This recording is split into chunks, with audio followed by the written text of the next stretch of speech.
We are glad to welcome you on the Hard Reset YouTube channel, and in this video I will show how you can make Apple Music louder. So, on an iPhone you will need to launch your system settings, then enter the music category. Then here open the EQ or equalizer selection and tinker and select different equalizer presets to find the preset that you are satisfied with in terms of its loudness.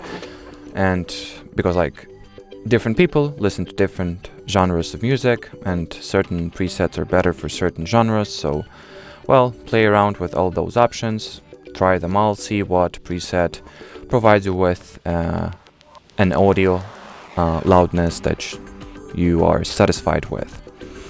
On an iPhone, on an Android phone, the procedure is somewhat the same. You'll just need to launch the Apple Music app instead, go into settings. Here also find the equalizer preferences, whatever they are. Yep, here it is, equalizer. And do the same.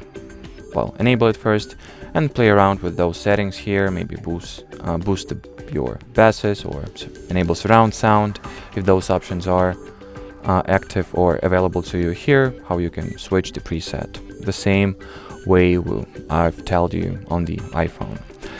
Anyway, that'll be it for this video, guys. So thanks for watching, thanks for your attention, and bye bye.